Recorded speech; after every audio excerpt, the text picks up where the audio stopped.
Alors, à l'ère de la fatigue créative, de l'IA générative et des nouvelles exigences de la Gen Z, comment le luxe peut-il rester à la fois désirable et responsable? Kelly Emanueli, Head of Luxury chez Pinterest France, et Elise Yoshida, Digital and Web3 Communication Director chez Christian Louboutin, nous partagent des pistes de réflexion pour réinventer ensemble l'émotion et la relation. Je vous laisse la scène.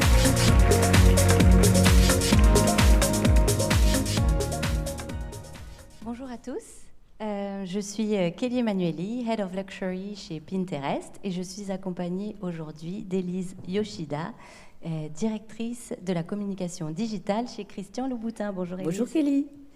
Alors Elise, pour débuter cet échange, on va parler de fatigue créative. On parle beaucoup de fatigue créative dans le monde de la publicité et le luxe n'y échappe pas. Aujourd'hui, avec l'accélération des tendances qui sont très court-termistes, souvent éphémères, finalement, le risque, c'est qu'on voit beaucoup de contenus qui se ressemblent, puisque tout le monde suit les mêmes tendances. Chez Pinterest, on voit l'inverse, puisque les tendances y sont durables. Elles s'inscrivent dans le temps long, ce temps long si cher aux maisons de luxe. Aujourd'hui, vous... chez Christian Louboutin, comment vous réussissez à conserver cette audace créative, cette singularité, sans forcément vous perdre dans cette course à la surproduction de contenu? Alors oui, c'est vrai, je vois bien la fatigue créative qu'il peut y avoir pour un certain nombre de marques. Si on essaie de suivre les tendances dont tu parles, elles s'enchaînent à un rythme effréné, il y en a quasiment une par jour. Si on essaie de se demander, tiens, est-ce que telle ou telle audience va aimer ce que je produis en fonction de ce qui est à la mode en ce moment, ça peut être compliqué. Dans les maisons de luxe, je pense que c'est un petit peu différent, parce qu'on a une plateforme de marque qui est bien établie, on connaît nos valeurs, on connaît notre ADN, souvent depuis très longtemps, et on est un peu moins sujet à cette folle course. Chez Christian Louboutin, on a une chance énorme, c'est qu'on a Christian. Et c'est très très rare pour une maison de luxe d'avoir son fondateur qui travaille toujours avec nous au quotidien, même si il voyage beaucoup, on le voit pas forcément tous les jours. Et Christian, il nous guide, et du coup, on sait ce qu'on est et on sait où on va. Et on est une maison de lifestyle parisienne, on est une maison qui est sous-tendue par un savoir-faire qui est très fort. Et surtout, on est une maison parmi les maisons de luxe qui se prennent le moins au sérieux. Et ça infuse toutes nos créations, déjà nos produits, mais aussi toutes nos créations, que ce soit sur les réseaux sociaux ou dans n'importe quel support créatif. Et ça se voit dans ce qu'on fait. Je peux t'en donner un exemple très concret. Pour le show Spring-Summer de l'année 2024, le show se passait dans la piscine Molitor. C'était un show qui était orchestré par David Lachapelle. Donc voilà, quand même un grand nom de ce monde. Et à la fin du show, très spontanément, Christian et David ont sauté dans la piscine, à moitié habillés, pour se mettre avec... c'était des nageuses de l'équipe olympique de natation synchronisée. Ça, typiquement, c'est pas dans l'espoir de suivre une tendance. C'est quelque chose qui colle à notre ADN, à ce qu'on est, à ce que la maison est profondément, et c'est ça qu'on aime chez nous. Merci pour ce partage, Elise. On va parler maintenant d'intelligence artificielle. Donc, l'IA aujourd'hui bouscule la manière dont on travaille, surtout nous dans nos métiers de marketing et de communication.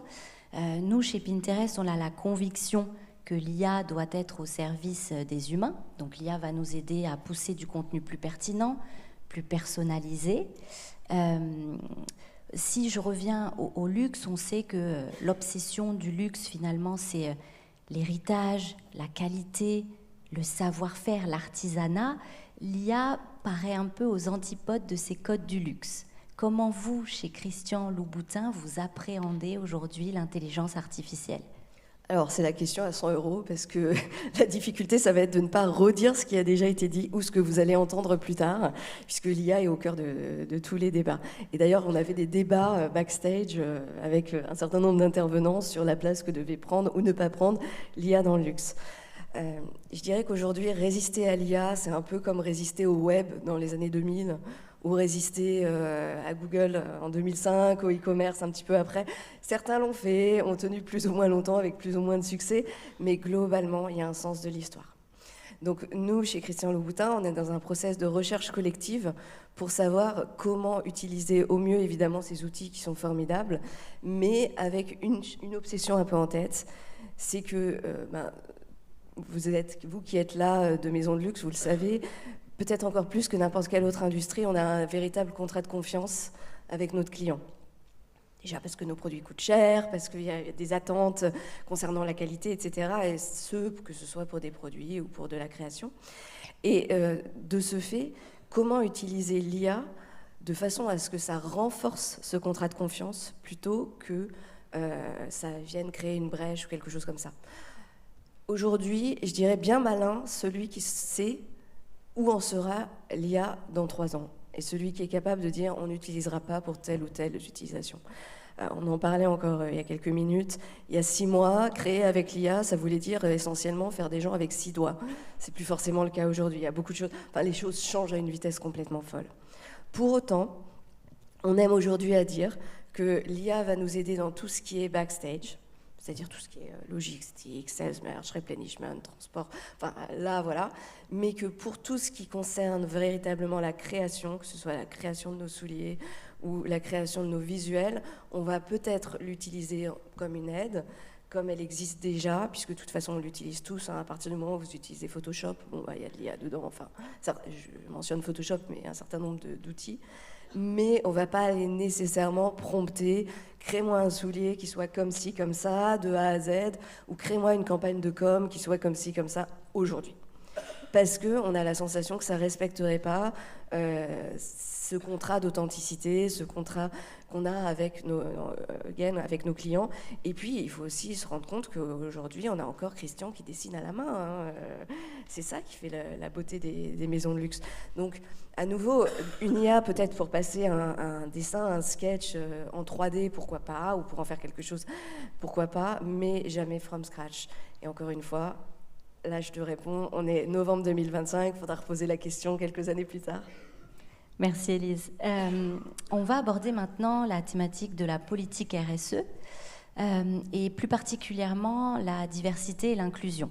Donc, c'est des thèmes qui nous sont chers chez Pinterest puisqu'on a à cœur de créer une plateforme positive, inclusive. Je te donne 2 exemples.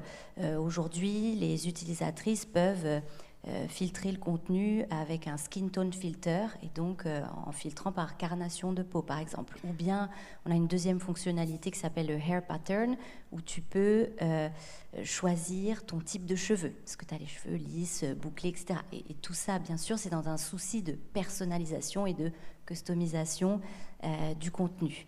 Et on sait aussi que ce sont des thématiques très chères à la Gen Z, à cette nouvelle génération. J'imagine que ce sont des sujets que toi, Élise, tu suis de près chez Christian Louboutin. Donc, comment tu abordes ces thématiques aujourd'hui ? Alors pour nous, à nouveau, c'est un peu différent parce que l'inclusivité, ça fait partie intégrante de cette maison, dans le sens où Christian lui-même est issu de la diversité. À tout un tas d'égards. Il l'a dit, il l'a redit pendant le mouvement Black Lives Matter. Donc je trouve que ça se voit d'ailleurs quand tu viens chez nous. Depuis le début, on a des équipes, pour avoir évolué dans quelques autres maisons, qui sont assez différentes de ce qu'on peut voir peut-être ailleurs. Donc c'est quelque chose qui est vraiment au cœur de ce qu'on vit tous les jours. Donc c'est pas une préoccupation annexe ou qu'on aurait rajouté, tu vois, ou quelque chose de différent. Et ça se voit jusque dans certaines collections. Je pense à la collection des nudes qui a été créée maintenant il y a plus d'une dizaine d'années, je crois que c'est 2013. Quand on dit nudes, la plupart du temps on pense automatiquement à quelque chose d'assez beige, un maquillage nude, tu vois, quelque chose d'assez pâle. Et Christian, il pensait un peu la même chose jusqu'au moment où il y a eu quelqu'un de son entourage qui lui a dit, c'était une personne qui avait une peau foncée, qui lui a dit, attends, qu'est-ce que c'est que ça ? Les nudes, c'est pas du tout beige, ça me correspond pas, moi je me retrouve pas là-dedans. Et il lui a dit, mais oui, t'as complètement raison. Et à partir de ce moment-là, il a créé une collection chaque année de souliers qui avait entre 7 et 9 teintes différentes pour s'approcher au plus possible de ta carnation naturelle. Et ça, c'était longtemps avant que d'autres marques ne s'emparent de ce concept de nudes et n'en fassent quelque chose. Il y a une petite récupération commerciale derrière. Chez nous, c'est vraiment, voilà, c'est quelque chose qui est né avec la maison et qu'on porte depuis toujours. Super, merci. Pour clôturer, on va parler de la Gen Z.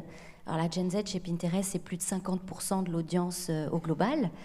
C'est une génération avec laquelle on apprend beaucoup, parce qu'elle a un usage, une utilisation de la plateforme différente des autres segments d'audience. Par exemple, les millennials ou générations au-dessus vont utiliser Pinterest pour créer des tableaux d'inspiration sur des verticales en particulier. La déco avec des sous-sections, déco, inspiration minimaliste, rococo, etc. La Gen Z va créer des tableaux d'inspiration autour d'ambiance, d'esthétique, de vibe, l'esthétique beige. Et puis à l'intérieur, ils vont mélanger des contenus mode, beauté, déco, etc. Vous, aujourd'hui, est-ce que la Gen Z, c'est une cible privilégiée? Si oui, comment vous leur parlez? Alors non pas qu'on ne peut pas parler à la Gen Z, mais on ne le voit pas comme ça.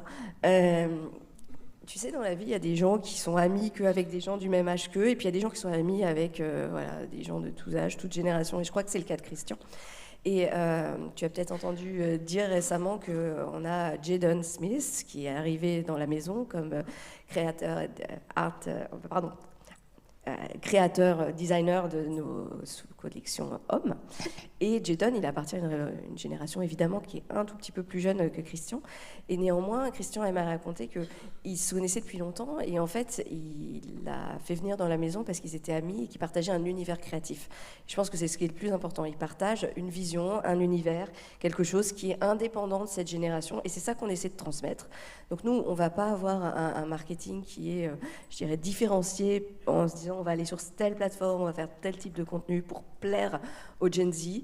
Non, on va avoir quelque chose qui va rester fidèle à nos valeurs et à ce qu'on aime mettre en avant. Et puis, tant mieux si c'est une jeune femme de 20 ans qui a les moyens de s'acheter des souliers de luxe ou peut-être qui en a récupéré de sa maman, mais ça peut aussi être une femme de 70 qui peut encore porter des talons et tant mieux pour elle, ou pas, ou du flat. Voilà, c'est comme ça qu'on voit les choses.